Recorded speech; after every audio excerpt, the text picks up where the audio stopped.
baby's my 9-month-old grandson, and he really wants that leaf. So how does he get it? The brain tells his hands and his knees to crawl forward. The brain tells his hand to reach out, tells his fingers to grab it. Then it tells his body to kind of sit back so he can hold it up to his eyes and focus and study it the way he really wants to. That's the way the body works. The brain and the muscles and the fingers and the joints and the bones all communicate with each other to get through a process. In this case, the baby looking at a leaf. Here's an example of how it works.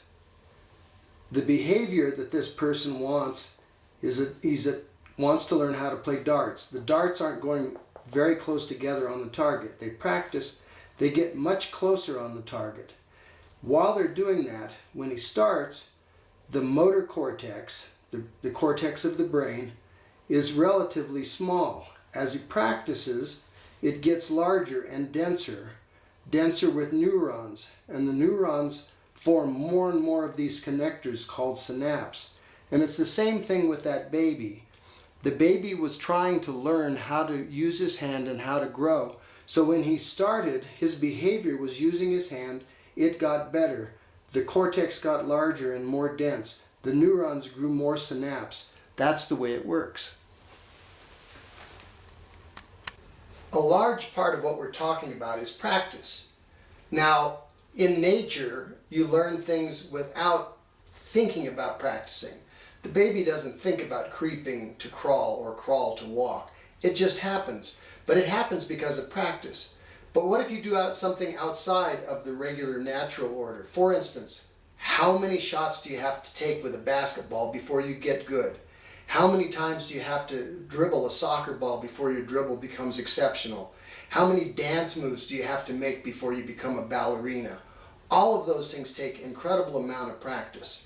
And that's what increases those neurons. It increases your motor skills, your motor cortex, and makes you better at all of the things you do. Here's a picture of the neurons with their synapses going out and touching each other so that they can grow and bundle. And the harder you practice, the more synapses touch each other, the more communication there is between all of those cells.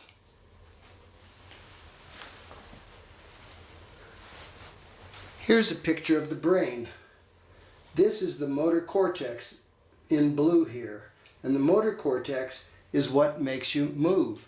When you're thinking about moving, it's the premotor cortex. When you're making the decision, do I want to do something?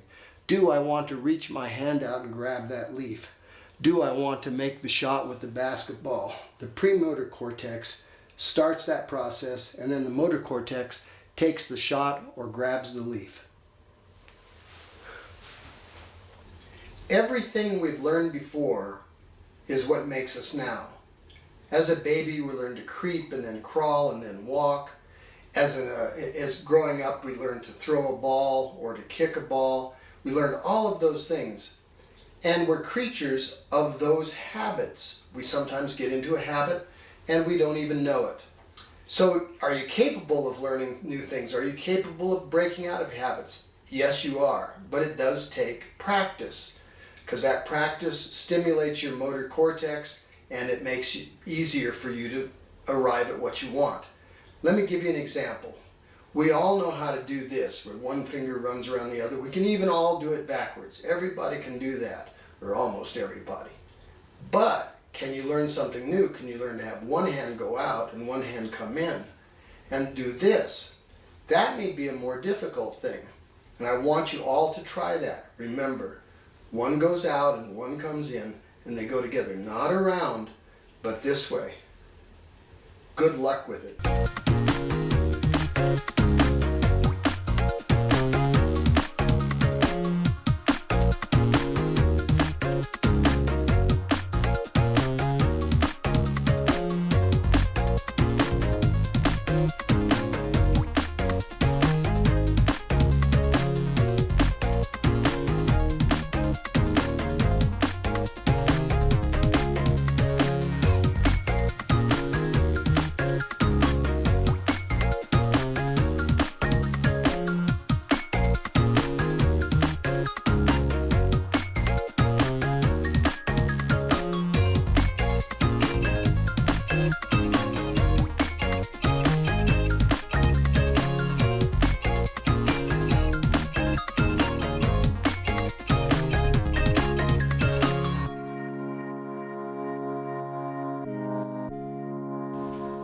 used to say practice makes perfect. It may not make perfect, but it does make you better. So remember to practice all of the things that you're going to try to do. When learning to play the guitar, you may begin more slowly.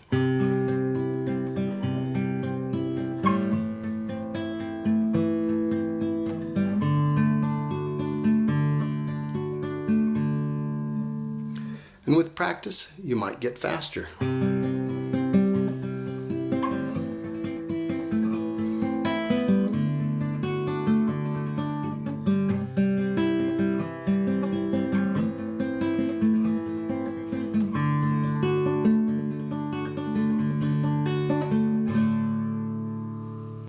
The next picture is of my 2.5-year-old grandson trying to catch a rooster.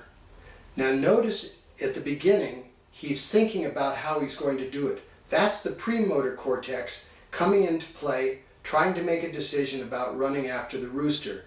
Then he makes the run. And what's he learning? He's learning how to run better and better. What could be better practice than chasing a rooster? And then after that, watch me try to learn how to do an interweave step. It'll be a lot of fun.